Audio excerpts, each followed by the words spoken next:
Assalamualaikum, hai, ketemu lagi dengan belajar kimia, yuk. Untuk kali ini masih tentang penyetaraan redox dengan metode PBO, perubahan bilangan oksidasi, yang akan kita bahas kali ini kalau dalam bentuk molekuler. Apa itu bentuk molekuler? Bentuk molekuler itu yang tidak ada muatan positif dan tidak ada muatan negatif. Oke, misalkan ada contoh soal seperti ini. KMNO4 ditambah H2SO4 ditambah H2C2O4 menghasilkan K2SO4 plus MnSO4 plus CO2 plus H2O. Oke, mari kita setarakan bersama-sama dengan metode perubahan bilangan oksidasi. Jika kalian lupa langkah-langkah dalam penyetaraan reaksi dengan metode PBO, bisa dilihat di part-part sebelumnya. Di scroll aja ya, buka aja di channel Belajar Kimia Yuk. Jangan lupa di subscribe ya guys. Langkah pertamanya kita harus mencari bilox masing-masing unsur.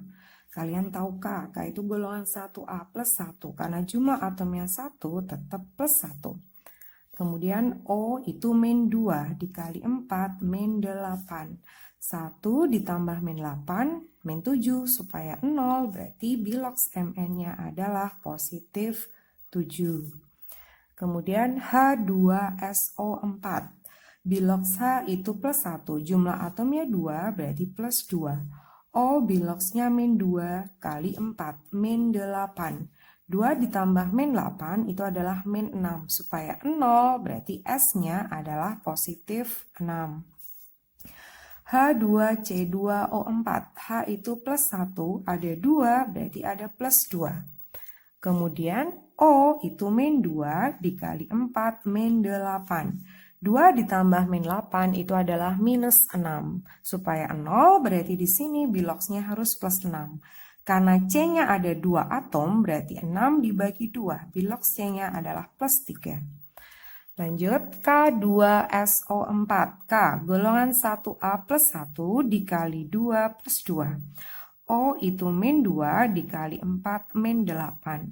2 ditambah min 8 itu adalah minus 6, supaya netral, supaya 0, berarti biloxnya S adalah positif 6. MnSO4. Bagaimana menyetarakan mencari bilox untuk MnSO4, padahal di situ yang kita tahu hanya O itu nilai biloxnya adalah negatif 2, dan yang tidak kita ketahui adalah bilox unsur Mn dan S. Berarti gini, misalkan ada bilox dari senyawa yang lebih dari satu yang tidak kita ketahui, berarti caranya harus kita ionisasikan. Oke, MnSO4 itu ketika diionisasikan akan menghasilkan ion Mn sama SO4.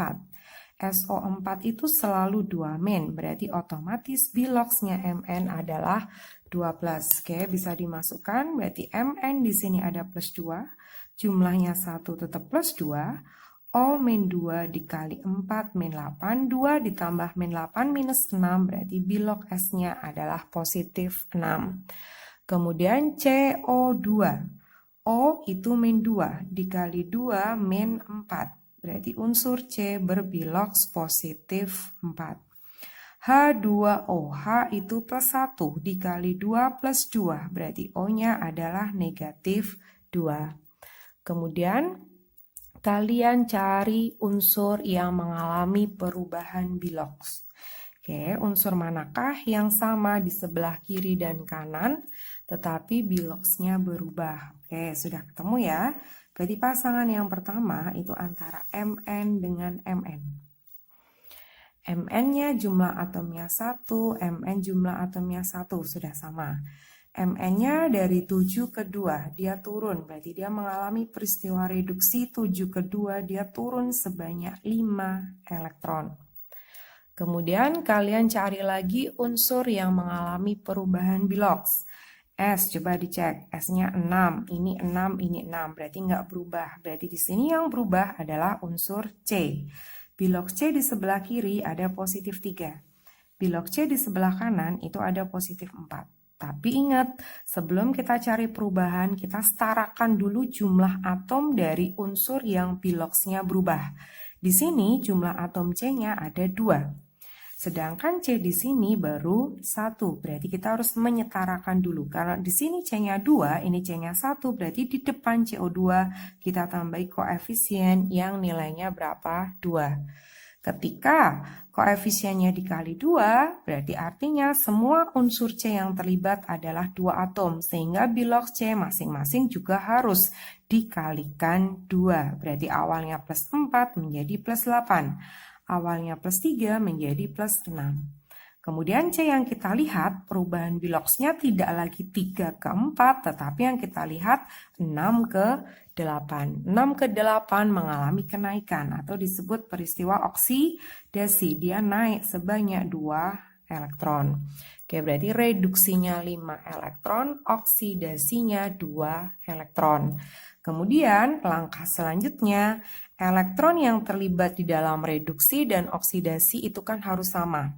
Ketika reduksinya 5 dan oksidasinya 2, biar sama, yang reduksi itu kita kalikan 2.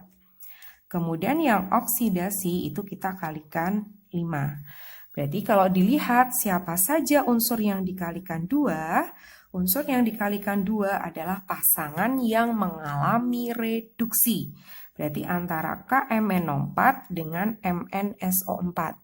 Sedangkan yang dikalikan 5 itu adalah pasangan yang mengalami oksidasi, yaitu H2C24 dengan CO2. Terus senyawa yang lainnya seperti H2SO4, K2SO4, dan H2O di sini kan tidak mengalami perubahan bilox. Anggap saja dia di sini sebagai penggembira, oke ya. Ketika dia dianggap sebagai penggembira, berarti kita tidak perlu mengalihkan silang seperti ini, kita hanya perlu menyetarakan biasa pada akhirnya nanti, oke? Oke, selanjutnya kita kalikan masing-masing senyawa tadi dengan pengali masing-masing. Berarti untuk sementara nanti menjadi 2KMnO4 ditambah karena H2SO4 itu penggembira, tulis aja icik-icik gitu ya.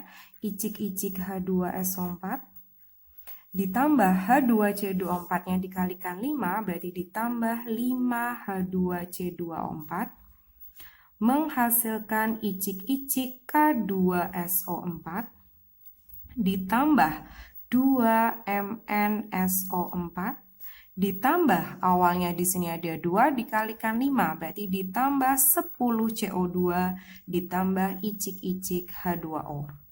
Oke, berarti kan di situ kalian sudah mengalihkan koefisien masing-masing. Terus bagaimanakah nasib dari H2SO4, K2SO4, dan H2O?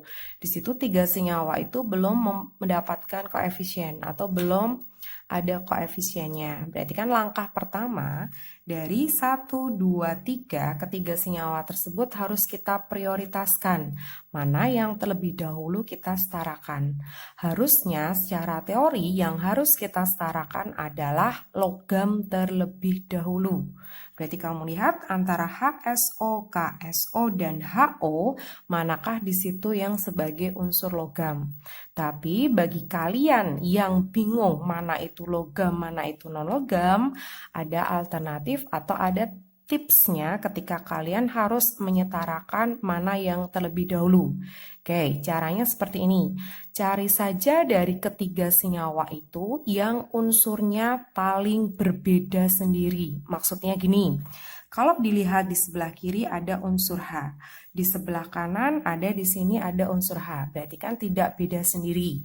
Kemudian di sini ada unsur S, sini pun juga ada unsur S, berarti kan bukan sesuatu yang beda. Kemudian ada O, ada O, ada O. Berarti kalau dilihat dari ketiga senyawa itu, unsur yang paling beda adalah di unsur siapa? K. Nah, itu yang pertama kali kita setarakan. Dilihat K di sebelah kiri ada berapa? 2. K di sebelah kanan 2. Berarti sudah sama. Artinya koefisien dari K2SO4 kalau bisa kita tulis berarti nilainya berapa? 1. Atau kadang nilai 1 itu kan nggak usah ditulis. Kemudian langkah selanjutnya, mana yang terlebih dahulu antara H2SO4 dan H2O. Kalian lihat dari kedua senyawa itu, berarti yang beda adalah unsur siapa? Unsur S. Berarti yang kita lihat adalah S di sebelah kanan. Coba, berapa S di sebelah kanan? Ini ada 1, yang di sini ada 2. Berarti total S di sebelah kanan itu ada 3. Di sini S-nya baru 1, berarti biar setara dikalikan dengan angka 3. Kemudian yang terakhir tinggal menyetarakan H2O. Karena dia sudah terakhir jadi bebas, bisa menyetarakannya dilihat dari unsur H atau bisa dilihat dari unsur O. Tapi lebih gampangnya kita melihat dari unsur H saja. Oke, kita hitung H di sebelah kiri. Hanya ada 6 ditambah 10. Berarti H di sebelah kiri itu ada 16. Sedangkan H di sebelah kanan itu cuma dimiliki oleh H2O yang jumlahnya 2. Supaya jadi 16, berarti koefisien dari H2O di sini adalah 8. Oke, sudah selesai. Bagaimana cara mengecek jawaban kalian itu sudah benar atau belum? Cara melihatnya atau cara mengeceknya, dicek aja jumlah atom dari oksigen. Ketika jumlah atom O di sebelah kiri sama dengan jumlah atom di sebelah kanan, berarti jawaban kalian sudah betul. Silakan aja dicocokkan ya. Oke, kalau sudah betul, karena O-nya sama, berarti jawaban kalian sudah betul. Oke, see you next time. Wassalamualaikum, semoga bermanfaat ya.